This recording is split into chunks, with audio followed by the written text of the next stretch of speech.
재밌겠지? 모르겠어.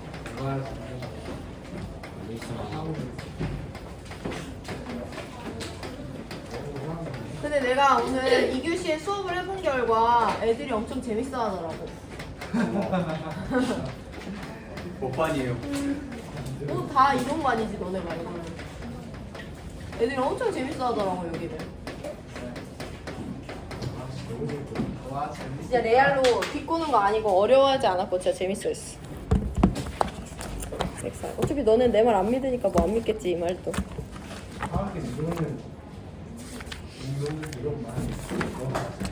자, 우리 143페이지 여기 마지막 시험범이고요. 가역 반응 그리고 동적 평형 이 두 가지 개념을 이해하면 돼요. 근데 가역 반응은 사실 이해할 건 없고 그냥 받아들이시면 되는데 오늘 동적 평형의 개념에 대해서 확실하게 이해를 해봅니다. 일단 교과서를 그냥 한번 쭉 읽어볼 거예요. 가역 반응이라는 게 무엇인지 감을 잡을 건데 물을 냉동실에 넣어두면 얼음이 되고 이 얼음을 냉동실에 다 꺼내놓으면 녹아서 다시 물이 된다. 물의 상태 변화처럼 화학 반응에서 생성물이 다시 반응물로 되는 반응이 일어날 수 있대. 예를 들어 염화코발트 CuCl2는 건조한 상태에서는 푸른색을 나타내지만 수분을 흡수하면 물과 반응하면 붉은색으로 변한다. 또 붉은색의 염화코발트 육수화물, 이 물과 결합해서 붉은색이 된 애를 CuCl2 곱하기 6H2O와 같이 표현하는데요. 얘를 가열하면 다시 물을 잃고 푸른색의 CuCl2로 변하기도 한다. 즉 푸른색의 염화코발트가 물과 결합하여 붉은색의 염화코발트 육수화물을 생성하는 반응, 이 밑에 첫 번째 줄에 나와 있는 반응이고요. 반대로 붉은색의 염화코발트 육수화물이 물을 잃어서 푸른색의 염화코발트로 되는 반응, 이 밑에 나와 있는 두 번째 반응식입니다. 이 모두 일어날 수 있다. 이와 같이 염화코발트 육수화물이 생성되고 분해되는 반응을 위처럼 따로따로 나타낼 수도 있지만 박스에 나와 있는 것처럼 한꺼번에 나타낼 수도 있어요. 얘들아 이 화학 반응식 보면 우리가 여태까지 봤던 화학 반응식이랑 비슷한 듯 다르게 생겼지? 네. 뭐가 제일 달라요?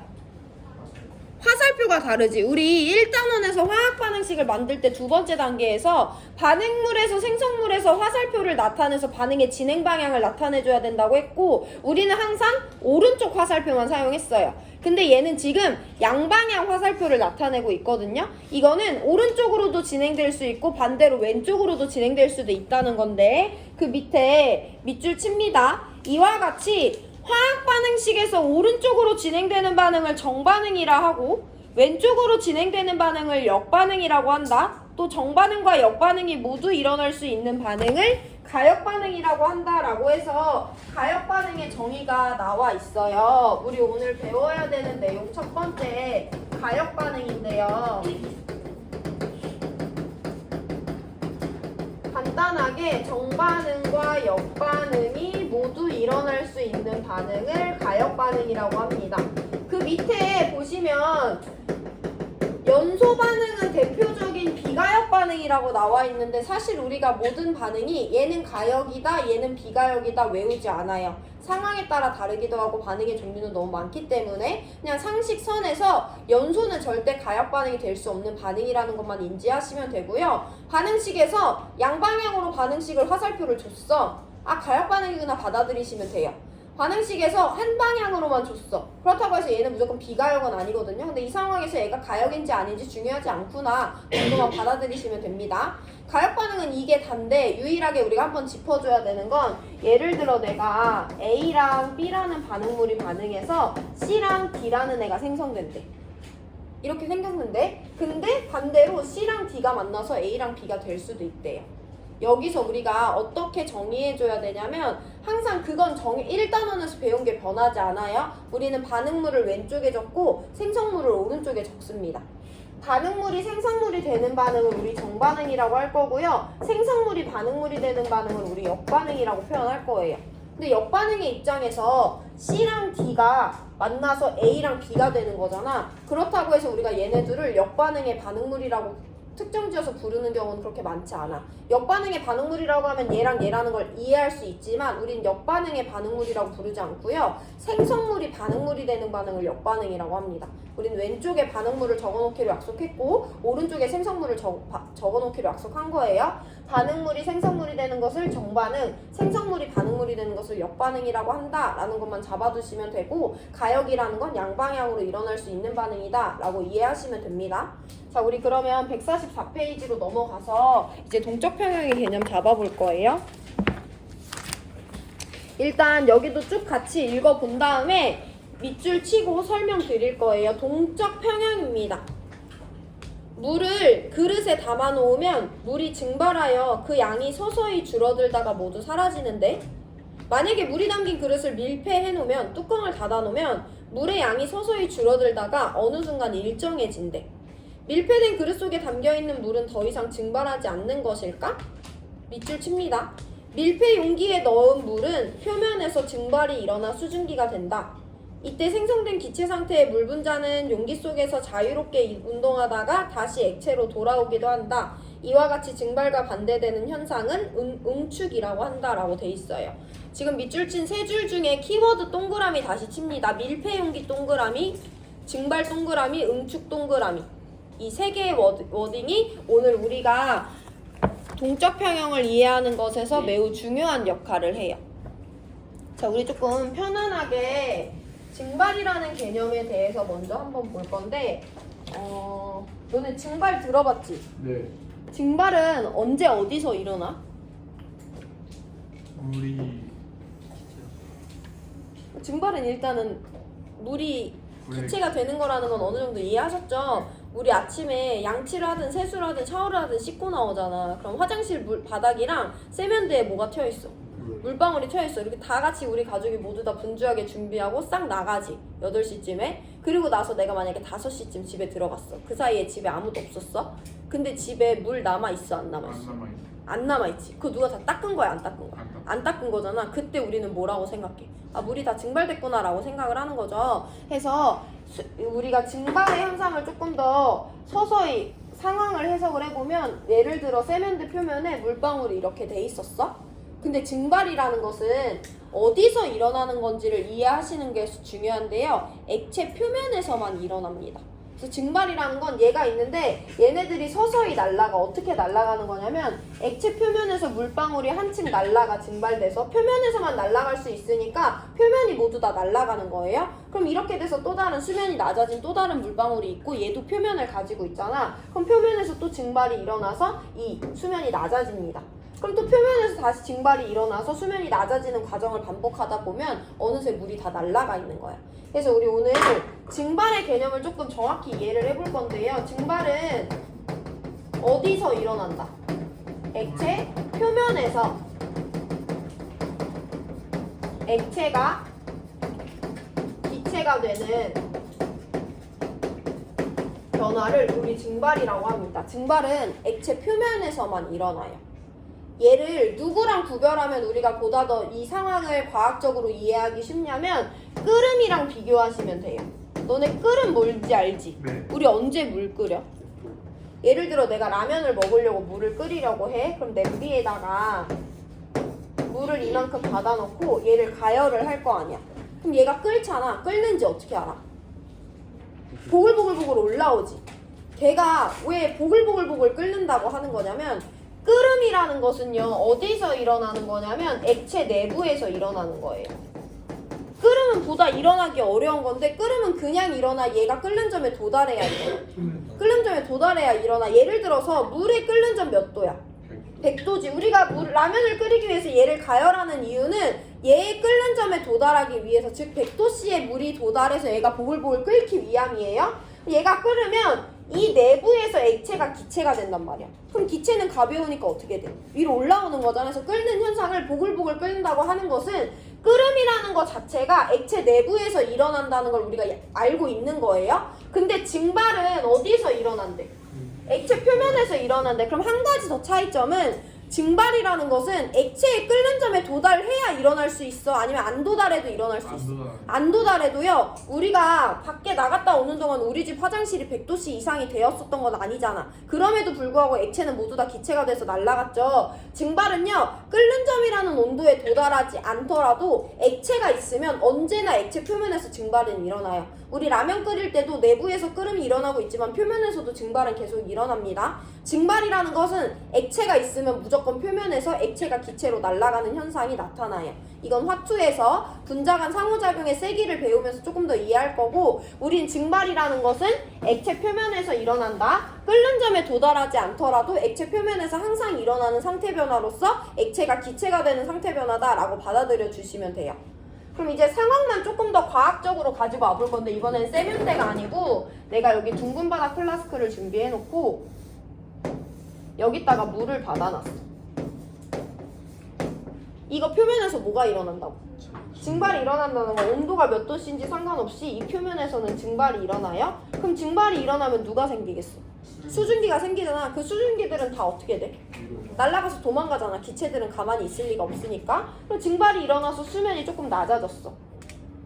그럼 낮아진 수면이라고 해서 증발이 일어나 안 일어나?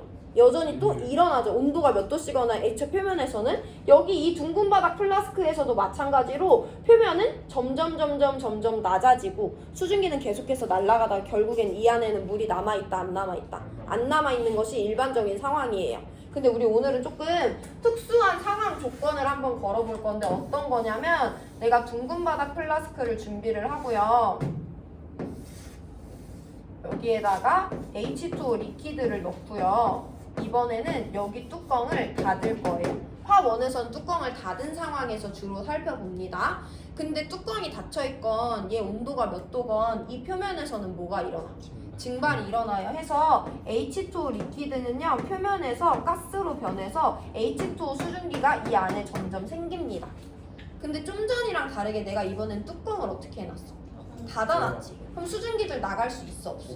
없어? 그럼 수증기들이 여기 모여서 자기네들이, 어쨌든 기체는 계속해서 운동하니까 자기네들끼리 계속 운동을 할 거 아니야. 근데 그러다가 무슨 일이 발생할 수 있냐면 이 통 안에 들어있는 수증기와 수증기가 부딪히는 일이 일어날 수 있어요.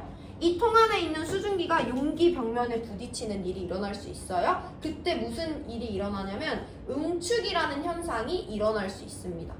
응축이라는 현상이 일어난다는 걸 자연스럽게 받아들이셔도 되고, 보다 과학적으로 설명을 해보면 어쨌든 액체 상태와 기체 상태의 지금 대결인 거잖아. 액체와 기체의 유일한 차이점은 입자의 배열입니다. 액체는요, 입자 간의 간격은 가까운데 반면에 고체에 비해서 조금 불규칙적으로 되어 있어서 유동성이 보장되는 반면에, 기체는 입자와 입자 사이의 거리가 멀고 다 자유롭게 운동할 수 있어. 여기 있는 수증기 애들은 자기 옆에 있는 입자와 붙어있지 않고 자유롭게 운동하고 있었는데, 뚜껑이 닫혀있다 보니까 그냥 정해진 운동장 안에서 계속 돌고 있는 거잖아요. 그럼 걔네끼리 뭐가 일어난다? 충돌이 발생할 수 있다? 그럼 입자 사이의 거리가 가까워진 거니까 무슨 상태가 다시 된 거야? 액체가 된 거지. 해서 뚜껑이 닫혀 있을 때는 증발이 일어나서 발생한 수증기들 간의 충돌이 발생할 수밖에 없고, 충돌이 발생해서 입자와 입자가 만나게 되면 얜 더 이상 기체가 아니다. 기체가 아닌 거잖아. 다시 액체가 됐기 때문에 이 되돌아오는 현상을 우리 증발과 반대로 응축이라고 부를 거예요. 그럼 여기서 일단 뚜껑의 유무에 따라 차이를 보면, 뚜껑이 없었어? 그래도 증발은 일어나 안 일어나?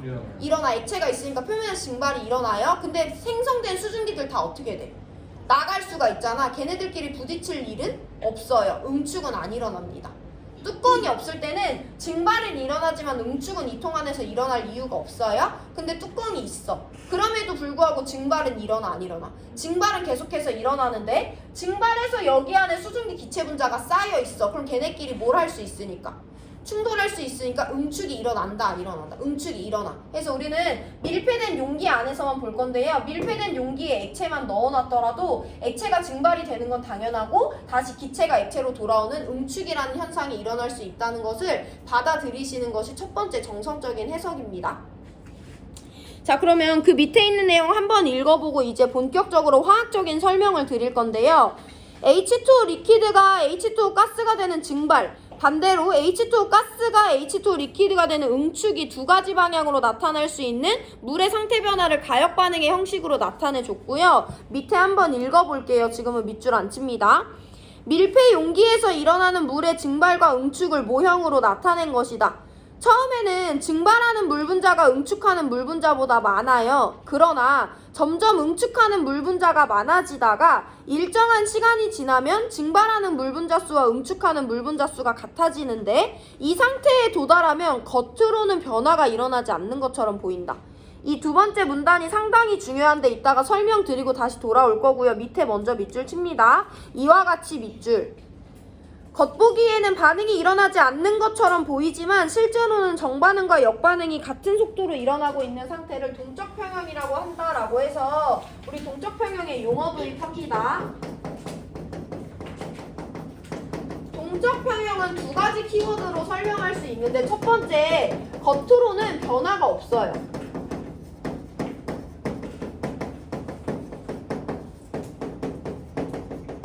근데 조금 더 우리가 이번 시간에 중요하게 다룰 것은 동적 평형은 왜 겉으로 봤을 때 변화가 없냐면 우리가 오늘 새로 도입한 용어인데요. 정반응과 역반응의 속도가 같은 상태예요. 이 내용을 우리가 이제부터 설명을 해볼 거예요.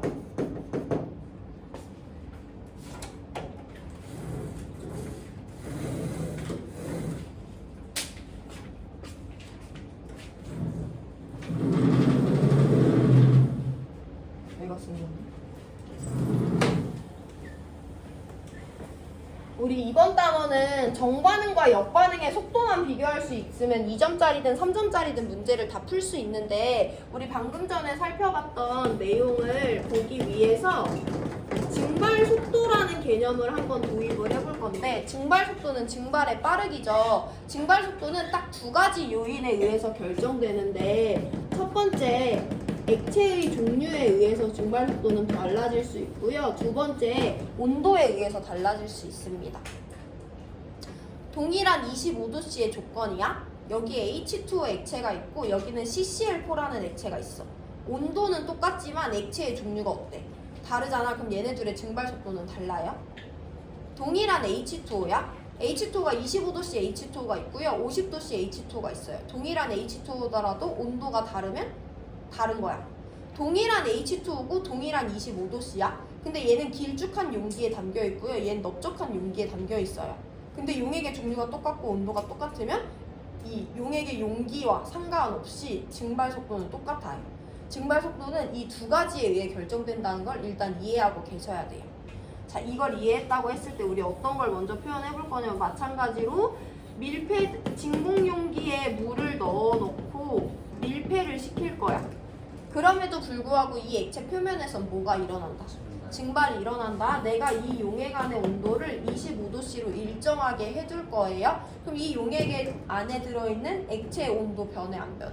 안 변해? 이 용액 H2O 넣어놨는데 얘가 갑자기 CCl4로 변해 안 변해? 안 변해. 용액의 종류 일정하고 온도 일정하기 때문에 이 안에서 일어나는 증발 속도를 시간에 따라서 나타내보면 증발 속도는 처음부터 끝까지 0일 이유도 없죠. 액체는 항상 증발이 일어나니까 0도 아니고요. 처음부터 끝까지 증발 속도는 일정하게 유지가 돼요. 일단 이걸 이해하셔야 돼요. 증발은 액체의 종류와 온도에 따라 달라지는 건데 내가 25도씨 일정한 온도 조건에서 밀폐된 용기에다가 H2O 리퀴드를 넣어놨다. 얘는 증발 속도가 변할 리가 없다. 그럼 여기 안에서는 무슨 일이 일어나도 1초에 10개씩 계속해서 물 분자가 수증기 분자가 된다고 보면 돼. 자, 우리 증발 속도는 조금 간단하고요. 이제 응축 속도에 대해서 살펴볼 건데 여기 잘 들어오셔야 됩니다. 여기 중요해요. 주변에 자는 친구들 한번 깨워주시고 응축이라는 것은 내가 아까 어떻게 일어난다고 했어? 응축은 왜 일어난다고 했어? 이 통 안에 누가 돌아다니는데? 수증기가 돌아다니는데 걔네들끼리 운동하다가 뭐를 하게 되면? 충돌을 하게 되면 만나게 되니까 그게 응축이라고 했지. 그럼 처음부터 볼게. 나 아무것도 없는 데다가 H2O 리퀴드만 넣어놓고 뚜껑을 딱 닫은 0초야. 증발 아직 일어나지도 못했어. 0초야. 이 통 안에 수증기 기체 있어 없어? 없지. 그럼 수증기끼리 부딪힐 수 있어 없어? 없어. 그럼 응축이 일어날 수 없죠. 0초 때는 응축의 속도가 제로예요. 수증기라는 애가 없으니까.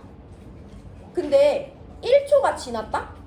그러면 1초가 지났을 때는 뭐는 일어났어? 응축은 못 일어났지만 증발은 일어났잖아. 그럼 누가 쌓여있어? 수증기가 10개가 쌓여있지. 2초가 3초가 지나고 그러다 보면 점점 수증기의 양이 어떻게 돼? 늘어나잖아. 그럼 응축을 할 수 있게 되죠. 그래서 응축의 속도는 점점 빨라집니다. 왜냐면 이 통 안에 수증기의 양이 늘어나니까. 그럼 여기를 내가 한번 볼게. 여기는 지금 수증기가 있나봐. 응축도 일어나고 있어. 여기 보면 증발도 일어나고 있죠. 증발이랑 응축 속도 중에 누가 더 빨라? 증발이 더 빨라. 그 말은 10개가 수증기가 돼서 가고 있는 상황에서 3개만 다시 물로 돌아온다는 거지.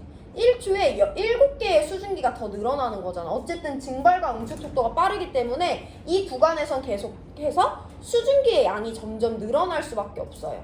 수증기의 양이 점점 늘어나면 수증기끼리 부딪힐 확률도 높아지지. 그럼 응축되는 속도도 빨라지잖아. 해서 응축 속도는요 계속해서 빨라질 수밖에 없어요. 언제까지? 증발 속도와 같아질 때까지.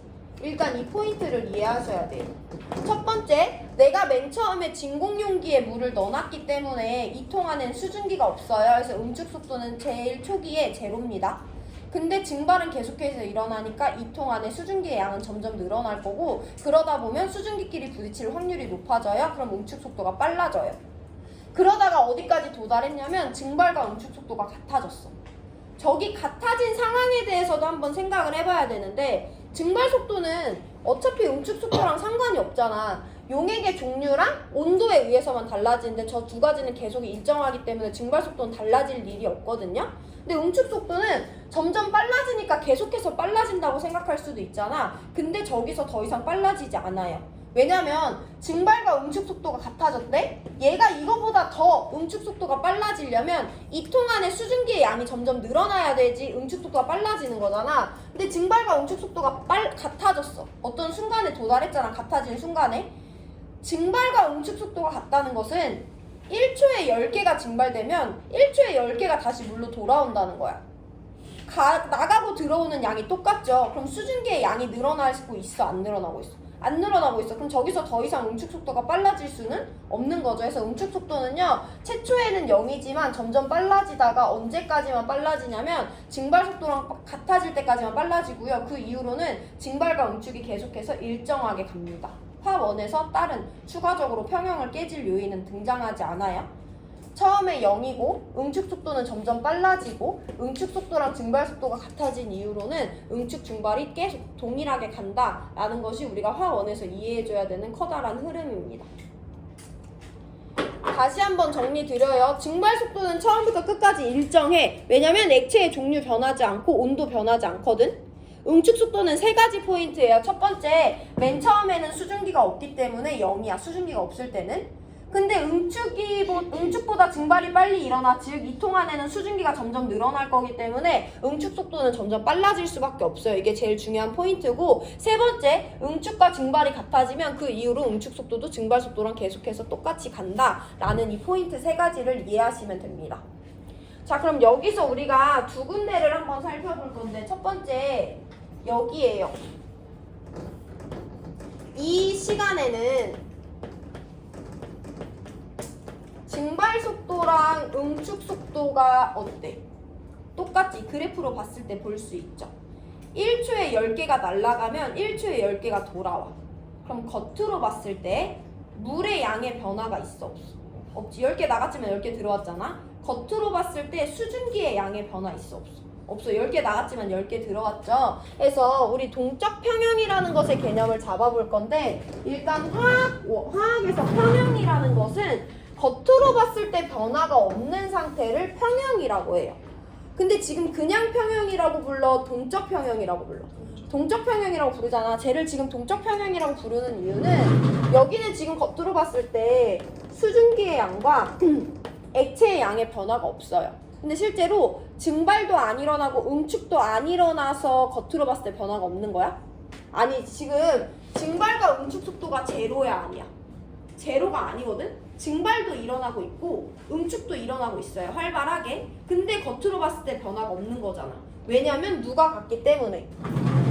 물이 물이 액체가 되는 정반응 속도와 기체가 물이 되는 역반응 속도가 같기 때문에 10개가 나가면 10개가 들어오고 있기 때문에 겉으로 봤을 때 아무런 변화가 없는 거예요. 실제로 그 안에서 활동적으로 어떤 변화가 계속 일어나고 있는데 겉으로 봤을 때만 단지 변화가 없는 상황이라고 해서 우리 이 상황을 동적 평형이라고 서술하고요. 동적 평형에서 키워드는 정반응과 역반응 속도가 같다는 거예요. 이걸 꼭 이해하셔야 돼요.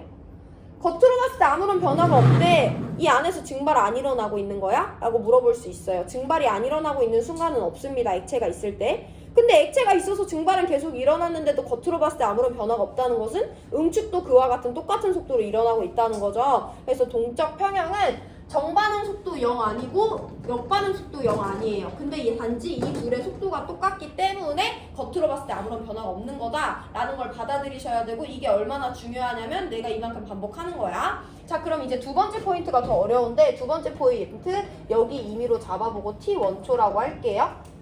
이때는 정반응과 역반응의 속도가 같아 달라? 다르지. 그럼 동적 평형이 아니야. 아니야, 동적 평형은 둘의 속도가 같아야 되잖아요. 여기는 지금 증발 속도와 응축 속도가 같지 않아요. 같지 않다는 것은 평형이 아니라는 거야. 평형이 아니라는 건 지금 이 안에서 변화가 있어야 돼, 없어야 돼? 변화가 있는 상황인 거예요. 해서 증발 속도도 0이 아니고 응축 속도도 0이 아니니까 내가 지금 무슨 변화라고 말할 거냐면 알짜 변화라고 표현을 할 거야. 증발도 일어나고 응축도 일어나는데 우리 눈으로 겉으로 봤을 때는 하나의 변화만 나타나거든요. 어떤 변화가 일어나냐면 1초에 10개가 증발하는데 1초에 3개가 응축해. 그럼 결과적으로 몇 개가 뭐 하는 거야? 7개가 증발되는 거잖아. 알짜 변화는 우리 눈에 보이는 건 증발이겠죠. 해서 알짜 변화는 누구에 의해서 결정되냐면 증발 속도랑 응축 속도가 달라. 근데 누가 더 빨랐어? 증발이 더 빨랐지. 그럼 알짜 변화는 증발이에요. 액체가 기체가 되는 알짜 변화가 우리 눈에 관찰됩니다. 이 포인트가 우리 3점짜리 문제 풀 때 가장 중요한 포인트예요. 그럼 이 지점에서는 증발이 알짜 변화니까, 증발이라는 건 H2O 리퀴드가 H2O 가스가 되는 상황이니까 이 지점에서는 액체의 양이 줄어들고 기체의 양이 늘어나는 알짜 변화가 우리 눈에 관찰이 된다라고 서술하시면 돼요. 반면에 T2일 때는 증발도 일어나고 응축도 일어나지만 얘네들의 속도가 같기 때문에 겉으로 봤을 때 아무런 변화가 없다. H2O 리퀴드의 양도 일정하고 H2O 가스의 양도 일정하다라고 서술하실 수 있어야 돼요. 그 모든 것은 정반응과 역반응의 속도 비교, 정반응과 역반응의 속도 비교에 기반해서 해주시면 되는 겁니다.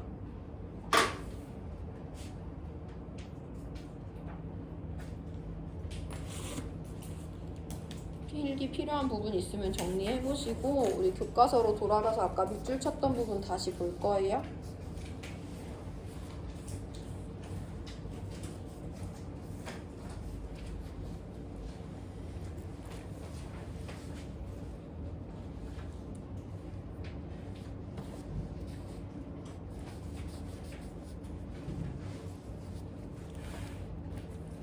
교과서 144페이지로 다시 돌아간다. 우리 두 번째 문단 읽기만 했는데요. 여기 밑줄 칩니다. 두 번째 줄. 처음에는 증발하는 물 분자가 응축하는 물 분자보다 많다 밑줄 쳐놔. 옆에다가 증발 속도가 응축 속도보다 빠르다고 표시해 주시면 돼요. 증발 속도랑 응축 속도의 대소 비교해 놓으시면 되고, 증발하는 물 분자가 응축하는 물 분자보다 많다. 증발 속도가 응축 속도보다 빠르다. 그 말은 지금 평형인 거야, 아닌 거야? 아닌 거지. 알짜 변화는 누군 거야? 증발로 나타나는 거죠. 알짜 변화 증발이라고 써두셔도 되고, 그러나 점점 응축하는 물 분자가 많아지다가 응축 속도가 점점 빨라지다가 일정한 시간이 지나면 밑줄 증발하는 물 분자 수와 응축하는 물 분자 수가 같아진다. 여기는 증발 속도와 응축 속도가 같다라고 써두시면 되죠. 그럼 알짜 변화가 있는 거야, 없는 거야? 없는 거예요. 이 상태에 도달하면 겉으로는 변화가 일어나지 않는 것처럼 보인다 라고 해서 상황을 이해하시면 돼요. 밀폐된 용기 안에 액체를 넣어놓고 일정한 온도를 유지할 때 증발 속도는 계속 일정하지만 응축 속도는 점점 빨라지다가 증발과 같아진다. 해서 초반에는 증발이라는 알짜 변화가 여전히 일어나지만 나중 일정 시간이 지나고 동적 평형에 한번 도달한 이후로는 증발과 응축이 같게 계속해서 유지되는 것이 화학원에서 중요한 포인트입니다. 오늘 개념 수업 여기까지 할 거고요. 문제 풀 건데요. TV 키는 동안 2점짜리 1번 문제 풀고 계세요.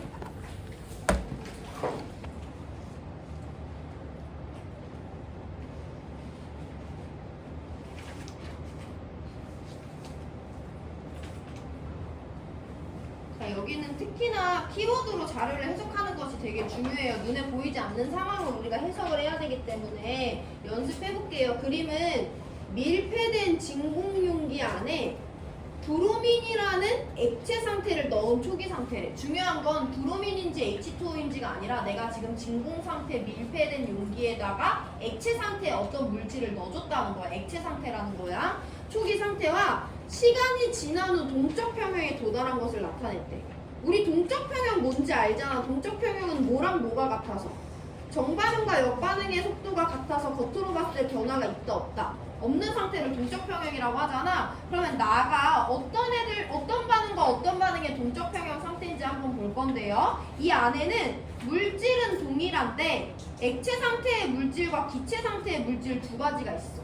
그럼 나중에 가면 아 상평형이구나 알겠지만 한번 해석을 해볼게요. 이 안에서 일어나는 변화는 일단 액체가 있네. 액체는 뭐를 계속하니까 증발을 계속하니까 증발의 반응이 일어날 수 있고, 동적 평형이라는 건 정반응과 역반응의 속도가 같다는 거니까 역반응도 일어나고 있는 거죠. 증발의 역반응 누구니까? 응축인데 실제로 여기 브로민 기체가 있으니까 기체가 액체로 돌아오는 응축이 일어날 수도 있겠죠. 그래서 얘는 증발과 응축이 일어나고 있는 상황인데 증발 속도와 응축 속도가 같은 동적 평형 상태구나 라고 이해해 주시면 되는 거예요. 동적 평형인데 어떤 동적 평형이냐? 액체가 기체가 되는 증발이 일어나는 반응과 기체가 액체가 되는 응축이 일어나는 두 가지 종류의 반응이 일어나고 있고 증발과 응축 속도가 같은 상황이구나 라고 이해해 주시면 됩니다. 자, 그럼 초기 상태로 넘어올 거야. 여기서도 일어나고 있는 반응을 볼 건데 일단 누가 있냐면 액체가 있어. 액체는 액체 표면에서 항상 누가 일어난다? 증발이 일어나는 거죠. 그래서 여기 증발이 일어나고 있는데 진공이야. 지금 여기 브로민 기체가 있어 없어? 없어? 그럼 얘네끼리 부딪혀서 응축이 될 수 있어 없어? 없어. 그럼 응축 속도는 제로죠. 그래서 여기는 증발 속도와 응축 속도를 비교를 해볼 건데 응축은 제로고 증발은 당연히 일어나니까 증발이 응축 속도보다 빠른 평형이 아닌 상태인 거죠. 두 개, 정반응과 역반응의 속도가 다르면 우리 평형이라고 할 수 없잖아. 그럼 여기는 알자 변화가 있어 없어? 있어. 알자 변화가 누군 거야? 속도가 빠른 증발이라는 알자 변화가 일어나는 상황이구나 라고 상황을 해석해 주시면 돼요. 여기 단어는 무조건 정반응과 역반응의 속도를 비교해서 상황을 해석해 주셔야 됩니다. 자, 보기로 넘어갈게요. 기억, 브로민의 상변화는 가역 반응이냐고 하는데 액체가 기체가 되고 기체가 액체가 되는 두 가지 반응이 모두 일어나니까 여기가 동적 평형에 도달했겠지. 동적 평형이라는 것은 정반응과 역반응의 속도가 0이 아니면서 그 둘의 속도가 같은 것을 동적 평형이라고 해요. 그럼 정반응도 일어날 수 있어야 되지만 역반응도 일어날 수 있어야 되잖아요. 그래서 동적 평형에 도달하는 반응은 모두 다 가역 반응일 수밖에 없는 거예요. 그래서 상태 변화는 대표적인 가역 반응이고 기억은 맞습니다. 자, 니은이 중요한 거야. 액체의 양을 물어보기도 하고요. 기체의 양을 비교하라고 물어보기도 하는데요. 그냥 일단 기본적으로 받아들였을 때 나 맨 처음에 누구만 넣어줬는데 액체만 넣어줬는데 시간이 지났더니 여긴 누구도 있어.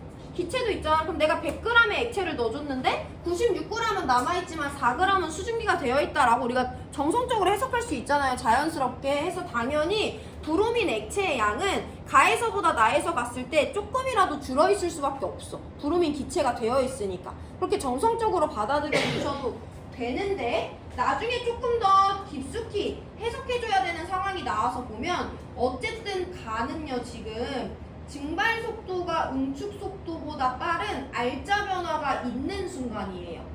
가는요 H2 리퀴드가 줄어들고 H2 가스가 많아지고 있는 알자 변화가 일어나고 있죠. 그럼 시간이 1초라도 지난 나순간으로 갈 때는 H2 리퀴드의 양이 조금이라도 줄어 있을 거기 때문에 리퀴드의 양은 나에서 더 적을 수밖에 없어요. 그래서 니은은 틀렸다 라고 해석해 주시면 돼요. 간단하게 해석해 주셔도 되고, 이 알자 변화가 있다는 것에 기해서 H2 리퀴드와 H2 가스의 양을 비교해 주실 수 있으면 됩니다. 이 문제는 2번에서 한 번 더 반복할 거니까 한번 받아들여 보시고, 디귿 증발 속도와 응축 속도의 비도 상당히 많이 물어보는데요. 이 값이 1보다 크니 1과 같은지 1보다 큰지 1보다 작은지가 되게 중요한데 나는요 동적 평형 상태예요. 그 말은 증발과 응축 속도가 같은 상황이라는 거지. 그럼 이 값이 얼마인 거야? 1인 거야. 해서 디귿은 틀렸어요.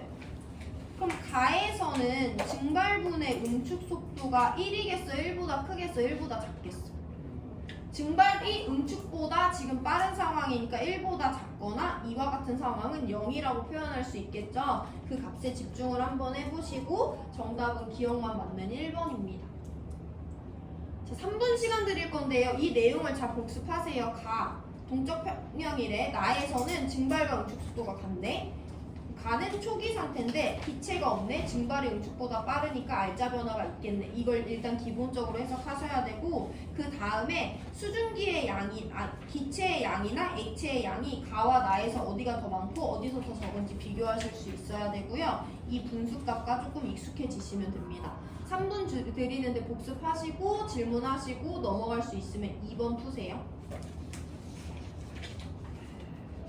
여기다는 문제 6개만 풀면 범위 끝납니다. 3분 뒤에 2번 문제 풀고 수업 마칠게요.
너네 이제 수행평가까지 주말 2번 남았는데 두 번째 주말 추석 여는 거 알지? 네. 이번 주말에는 수행평가를 집중해서 준비를 해야 돼요.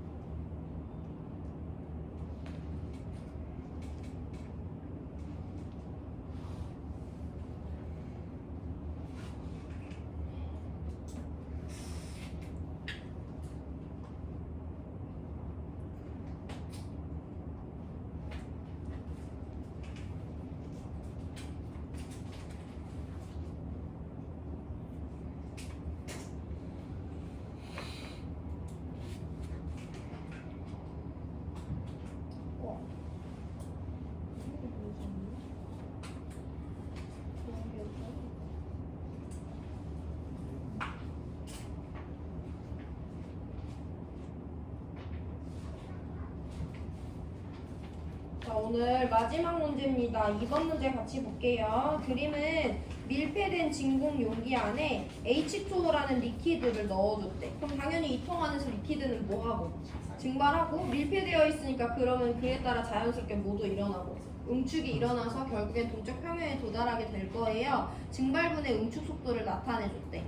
분석해봅니다. T초일 때 이 값은 0.8이야. 1보다 큰 거야, 작은 거야? 작은 거야. 그럼 증발과 응축 중에 누가 더 빠르다? 증발이 더 빠른 상태예요. 그럼 얘는 평형이다, 아니다? 아니다. 알자 변화가 있다, 없다? 있다. 알자 변화가 누구다? 더 빠른 증발이라는 알자 변화가 일어나는 거야. 그럼 T초일 때는 증발이 알자 변화니까 리퀴드의 양은 어떻게 되고? 증발이 알자 변화니까 리퀴드의 양은 줄어들고 가스의 양은 늘어나는 알자 변화가 일어나고 있겠죠. 2T에 도달했어요. 증발분의 응축 속도가 얼마야? 1이야. 이 말은 증발과 응축 속도가 어떻다는 거? 같다는 거, 알자 변화 있다는 거, 없다는 거? 없다는 거. 그럼 2T에서는 H2O 리퀴드의 양도 일정하고 H2O 가스의 양도 일정하다라고 받아들여 주셔야 되죠.